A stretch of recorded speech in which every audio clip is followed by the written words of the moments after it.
What's good, ladies and gentlemen? Welcome to another SK Wealth Academy podcast.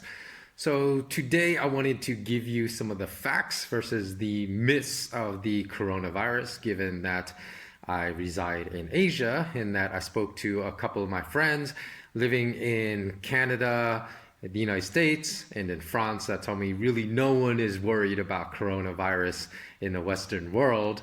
And I don't mean obviously literally no one, because I'm sure there are a handful of people, but I'm just talking in generalities that the majority of people living in Western nations are not worried whatsoever about the coronavirus, which is markedly different living in Asia, because they told me the media is really downplaying it, saying it's not a risk in any of these Western nations. And here's why I think people in Western nations should be worried about the coronavirus, because residing in Asia, we actually received the opposite. We received a lot of hysteria at first before some other facts came out, and then it calmed down for a while because there was a lot of disinformation coming out from the Chinese government officials and the downplaying the severity, and now we know the severity of the situation is far greater than what was being reported. So it almost went like in the opposite cycle in Asia. Now, number one, it has spread immensely quickly in South Korea. So for a while, the number of people infected with coronavirus had doubled every single day. On February 19th, there were only about 50 reported cases. The next day, there were 100. The following day, on the 21st, there were more than 200 cases. And on the 22nd, there were 433 reported cases. So at the doubling rate, we should have about 3,200 reported cases as of yesterday. I believe there was only about 1,000, but it doesn't mean that doesn't mean that the infection rate has slowed down, and I'll tell you why. Now, just the rapid spread of infection in South Korea outside of China. Now, I believe it's 97% of the cases reported worldwide have been contained in China, but the fact that it has spread so rapidly in South Korea shows that it can spread very rapidly in other nations once infected people travel to those nations. So the official numbers are still increasing, not at a linear rate, but at an exponential rate, which means that once an infected person enters another nation, like I just mentioned in South Korea, the infection can spread very quickly. So for example, the official numbers compiled yesterday were 70,096 infected with 2,699 dead. And I'm just looking at the numbers right now, just 8 hours later, and there are already 243 more reported confirmed cases of infection and 6 more reported dead just 8 hours later. Now, as I said, because 97% of the cases reported worldwide have been in China, most people that live in Europe and in America have no concern at all for this pandemic. And I believe that this is a mistake, because with international travel these days, there's 100% chance that many infected are engaging with others in crowded areas in nations that have not yet reported or observed an outbreak of coronavirus. So, as I said, number 4, although South Korea has only reported now about 1,000 cases of infected people, not the 3,200 that would have marked the doubling of infections we're observing daily.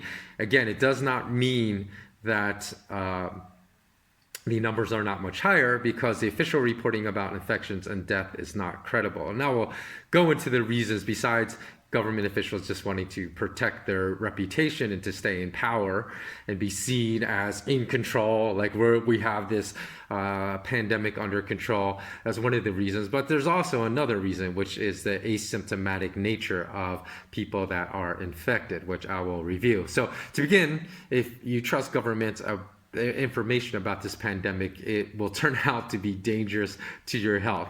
So already China's demonstrated that by downplaying the severity of this virus when it made its first appearance at the end of last year, that they contributed to the spreading of the virus, as people were not instructed to take the proper precautions, and people did not take the proper precautions because Chinese government officials were downplaying the severity and took much longer time frame in announcing it to the public than they should have, which could have prevented the spread of this infection.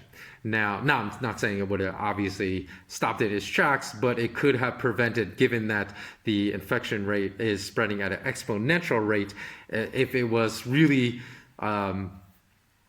from the very first identification of this virus in Wuhan, if the government had reacted immediately to inform all people of what needed to be done to spread the infection, I'm saying that it probably would have been far less cases today, given that it is an infection that spreads exponentially. Now, also with the handling of infected customers of the Diamond Princess cruise ship that was docked outside of Tokyo for weeks, we know that trusting government institutions may get you killed. As the timeline was, the first infected patient was reported on February 1st, and the media reported that the cruise ship was being quarantined, which basically means it was put on lockdown, not that there were actual quarantine, like medical and scientifically accepted procedures for quarantine that were implemented upon the Diamond Princess cruise ship, because that was impossible. It's not a hospital.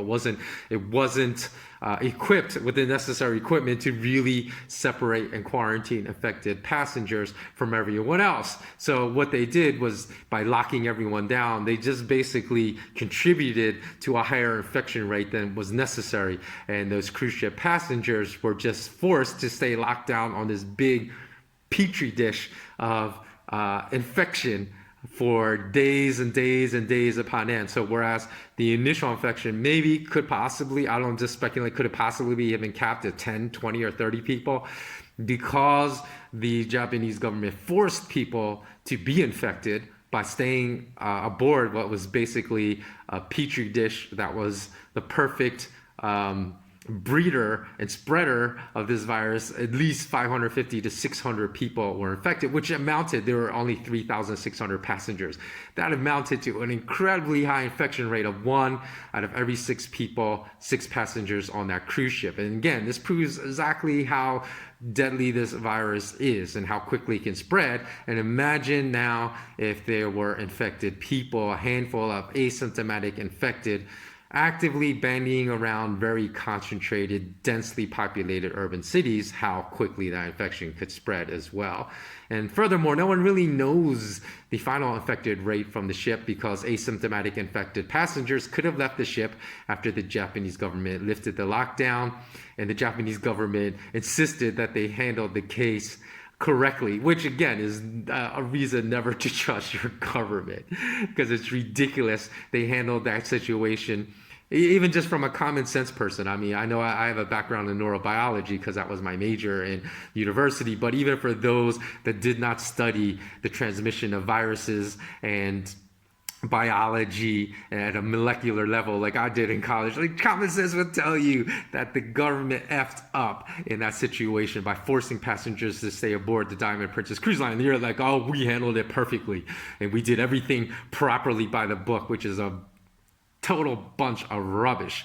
So and governments continue. It's just not, I'm just not excoriating the Japanese government, and the Chinese government. The U.S. government handled the situation poorly too, because they basically let hundreds of American passengers on that plane to take a charter flight back to the U.S.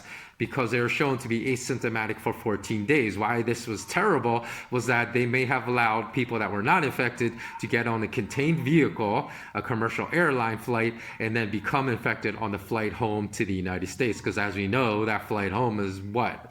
From Japan? I'm not really sure.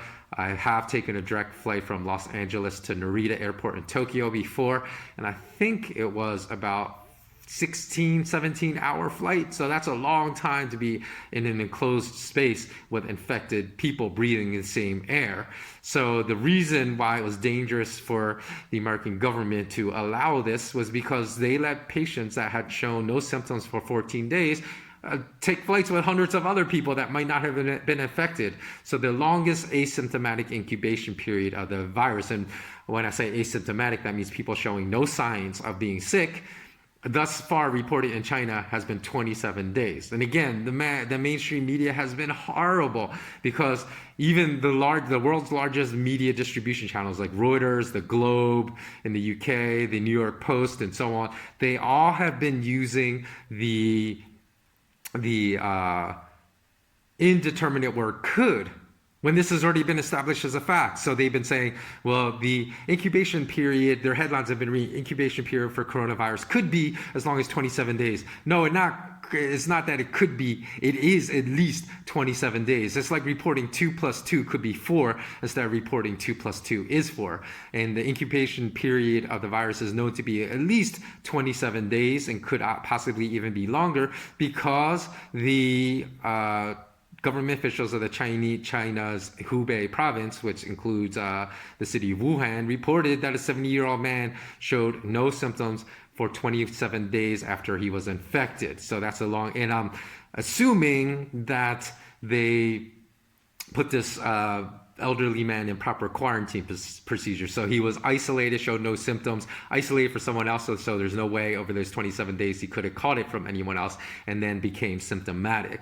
So the only, if you think about this, okay, number 7 on my list, the only possible way to prevent the spread of this COVID-19, which is what they're calling the Wuhan coronavirus, is to quarantine all passengers taking any public transportation, like a commercial flight or the train or a subway, where you're going to be in a contained vehicle, or even from preventing them, right, from circulating in densely urban populated cities around the world, is to stop them from entering a crowded, contained area and put them in quarantine for 27 days, because they could have been infected the day before, spread the infection to all these people, and then show no symptoms for 27 days. So of course, this simply is not going to happen. You can't quarantine people that show up for a flight for 27 days before you allow them to then fly on the plane. But they could have been literally infected one day before,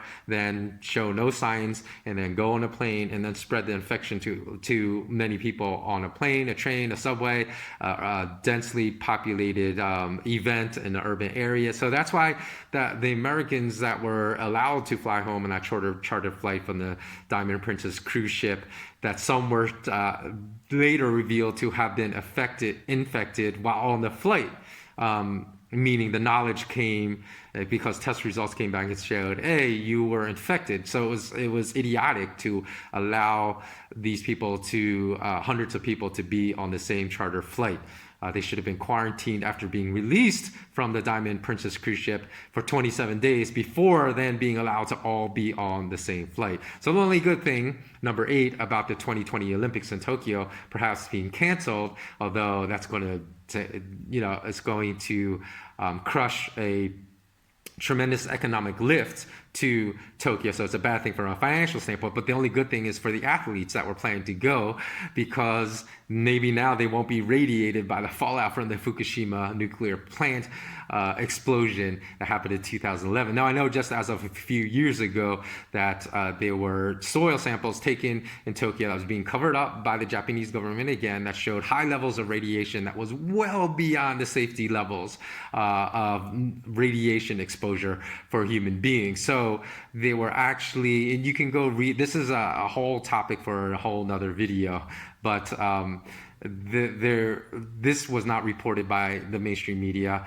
as well. And if you spoke about this in Japan, you could be arrested and go to jail. The Japanese government actually passed a law that anyone speaking about these issues of truth about the high radiation level of soil from the fallout of the Fukushima nuclear plant explosion could be sent to jail. So anytime a government tries to censor you for even speaking about it, that you're not getting the truth. And there are many stories you can find online. I think there's a site called EcoWatch. You can look it up. that still has a lot of good information about the nature of radiation in Tokyo that still exists today. But I know as of a few years ago, there are good stories online of scientists that conducted their own research of soil samples, found them to be highly radiated, pediatricians that were treating children that were really sick, and guess what their course of action was for the parents. Course of action was take your kids out of Tokyo for several weeks and come back and see if their ailments go away. And then they did. And so they would recommend to these parents to, hey, take your kids, because like young children were being affected as of just a few years ago. So I'm not really sure what the situation is right now in 2020, but I imagine it's not much better. And these were scientists with good scientific credentials that had lived for multiple generations. Families, multiple generations lived in Tokyo and decided to move out of Tokyo. So this, the good thing is maybe the athletes won't get this exposure from the 2020 Olympics that otherwise, because they would have been ignorant about the still possible, like I haven't researched this in a couple of years, so I don't know, still possible dangerous radiation levels in Tokyo by not going to the 2020 Olympics. Now the origin, number 9, the origin of the virus is still unknown, even though a lot of Western media reported just speculation as fact that the Wuhan coronavirus, the COVID-19, originated in a wet market in Wuhan, even though there was zero evidence, and this was horrible journalism to report it as imply that was fact, because there was zero evidence that patient 0 was infected in the Wuhan wet market. So at first, it was being reported that the virus incubated in bats and then made the leap to humans. And then since then, many different animals have been reported as an intermediate carrier of the virus before it leapt over to humans, including Chinese cobras and pangolins, which are basically scaly anteaters, or if you're not familiar with the pangolin. So again, we don't really know what the origin is. Perhaps it could be from there is a BLS4 Bio-Level Safety 4 laboratory in Wuhan. It's been speculated that it was a weaponized coronavirus that escaped from the lab. Again, this is just speculation. We don't really know what the truth is about the origin of this virus yet. But what a BLS4 lab is, basically they work with the most virulent pathogenic viruses in the entire world, and they have the highest security regulations because of that. Now, a lot of people just think that the US, China, and Russia are the only countries with BLS4 security ratings for their laboratories, but that's not true.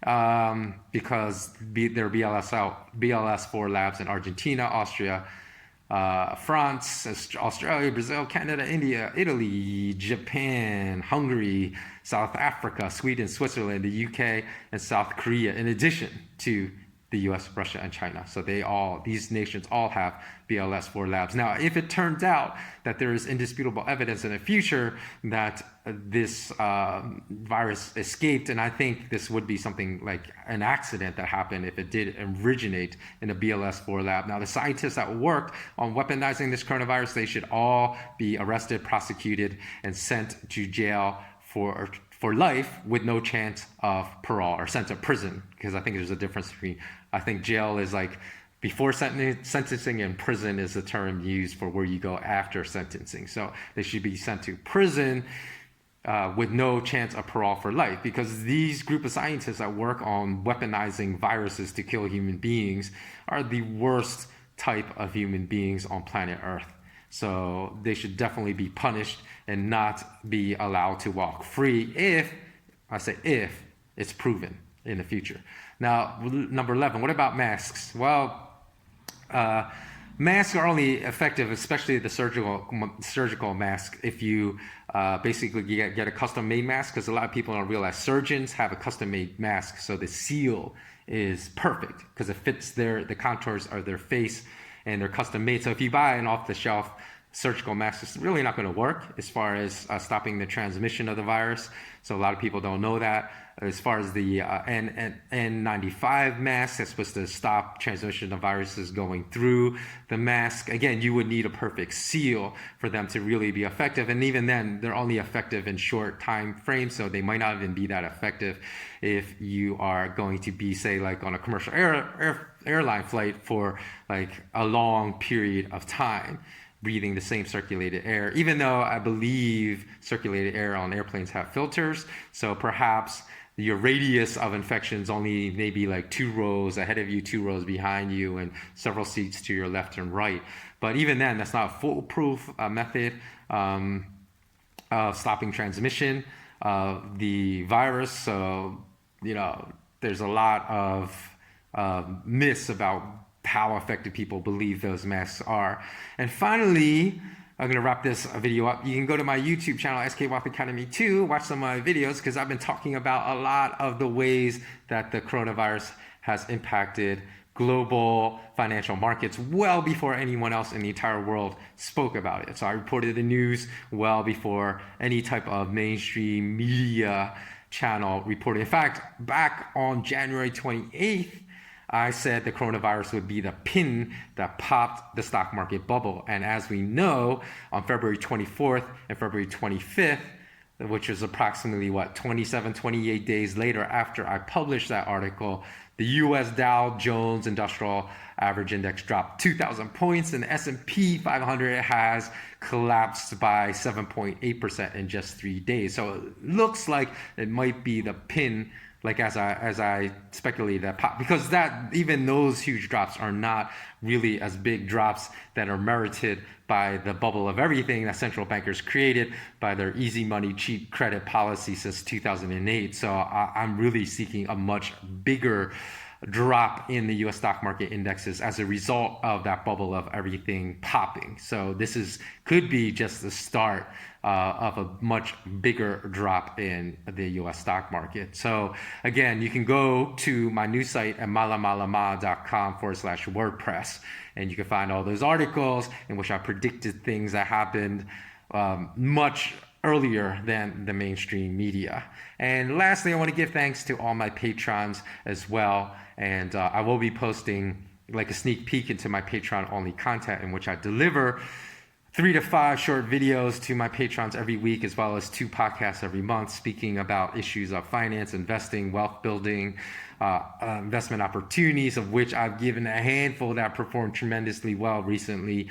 And so stay tuned, subscribe to my channel to hear about when I release that video, or perhaps make that password protected article visible for everyone, just so you can go back and retroactively look at some of the opportunities I gave that performed tremendously well. So that's all. Bless up to all my patrons. Thanks for financially supporting me and keeping these videos and my articles free of charge to everyone. And as always, remain intensely curious. Until next time, so long. And have a beautiful day or beautiful night, depending upon where in the world you live.